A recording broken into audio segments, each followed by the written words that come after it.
শেখ, প্রথমেই জানতে চাওয়া, লোক দেখানো ইবাদত, যারা মানুষকে দেখিয়ে দেখিয়ে ইবাদত করে, এদের পরিণামটা কি হবে? কোরআন সুন্নাহর আলোকে জানাবেন। ধন্যবাদ বিজ্ঞ উপস্থাপক, চমৎকার বিষয়। আসলে আমরা প্রত্যেকে তো ইবাদত বন্দেগী করছি, অনেকেই ইবাদত করেন, কিন্তু ইবাদতের মধ্যে কবুলিয়তের জন্য পূর্ব শর্ত হলো আল্লাহর সন্তুষ্টির জন্য ইবাদত করা, পৃথিবীর কোনো মানুষের জন্য নয়। আল্লাহ জিন এবং মানুষকে সৃষ্টি করেছেনই তার ইবাদতের জন্য, এবং ইবাদত হতে হবে লিল্লাহি রব্বিল আলামিন। যেমনটি আল্লাহ কোরআনে বলছেন, ইন্না সলাতি ওয়া নুসুকি ওয়া মাহইয়ায়া ওয়া মামাতি লিল্লাহি রব্বিল আলামিন। আমি নামাজ পড়ছি, আমি কোরবানি করছি, আমার জীবন এবং মৃত্যু, তার মানে গোটা জিন্দিগির সকল কিছু যা কিছু নিবেদন করছি সব আল্লাহ রব্বুল আলামিনের জন্য, এটাই হওয়া উচিত। কিন্তু আমরা যখন রিয়া করি, রিয়া কাকে বলা হয়? রিয়া হলো মানুষকে নিজের মান মর্যাদা বৃদ্ধির জন্য কোনো কাজ প্রদর্শন করা, অথবা কোনো ইবাদতের মাধ্যমে নিজের মর্যাদাকে প্রতিষ্ঠিত করা, এটি হলো রিয়া।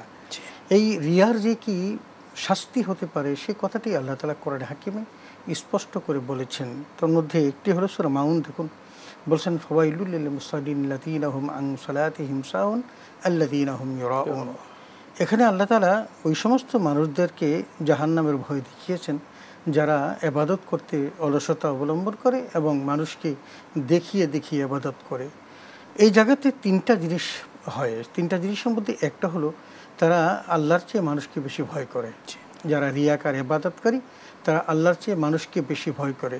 নামাজ ছেড়ে দেব, আমি নামাজটা না পড়লে মানুষ আমার কী মনে করবে?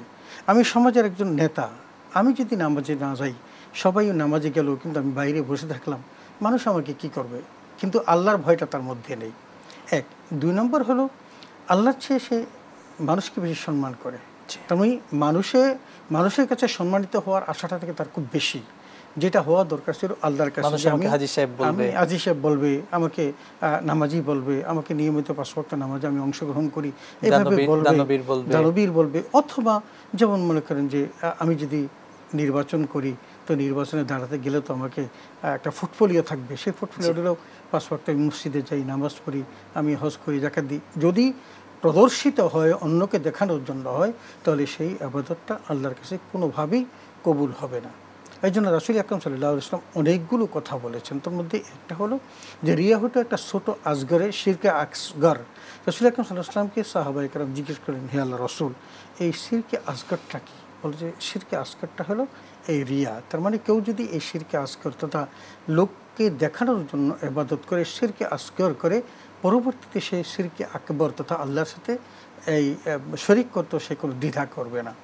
এই জন্য অত্যন্ত কঠিন কঠিন কথা আল্লাহ রাসূল বলেছেন, আমরা যেন এই শিরক থেকে বা তথা এই রিয়া যুক্ত ইবাদত থেকে নিজেদেরকে বাঁচিয়ে রাখি।